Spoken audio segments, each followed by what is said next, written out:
fairs, as a rule, are ephemeral. Will there be anything lasting at this one? Oh, yes, indeed. In the first place, we'll have several new buildings, but over and above that, we're going to finish Flushing Meadow Park with the receipts of the fair. And when I say that, I think it'll be the finest park in the city of New York.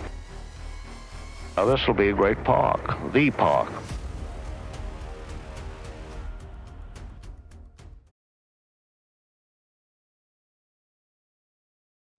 Let me tell you my story.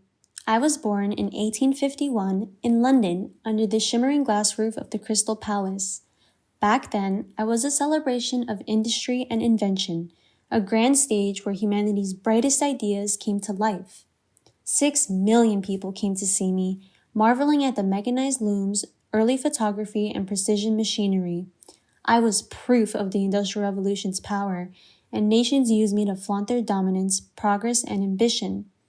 By the mid-20th century, I wasn't just about technology anymore. I became a platform for connection and unity. I told stories of peace and understanding, offering hope in a world rebuilding after war. In Seattle, 1962, I reached for the stars with the Space Needle, reflecting humanity's dreams of exploring beyond Earth. And today, I've become an inspiration for nations to craft their identities and tell their stories to the world. My beauty lies in the details.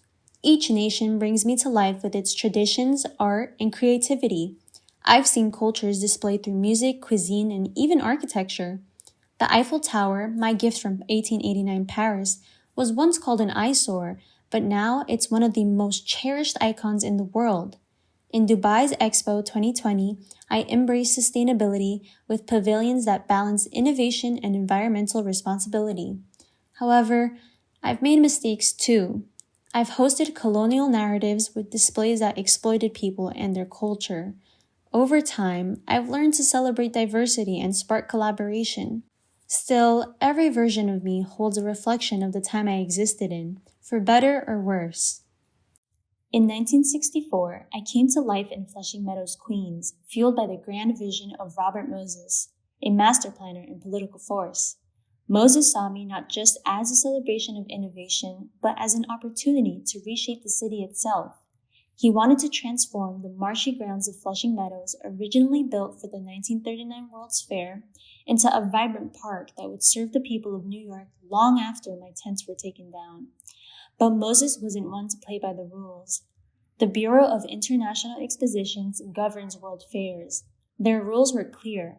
Only one fair can occur in a single country every 10 years. The land for the fair must be provided for free, and fairs could last no longer than 6 months. Moses defied them all. By refusing to comply with these requirements, he alienated the Bureau, losing their official sanction. Many nations loyal to the Bureau refused to participate. Still, Moses pushed forward, relying on his diplomacy and connections to bring exhibitors from around the world. One of my crowning achievements was the Pavilion, a bold expression of modern architecture designed by Philip Johnson.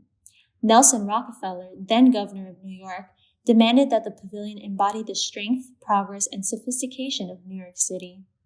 The Pavilion consisted of 3 iconic elements, the Tent of Tomorrow and its 2 observation towers.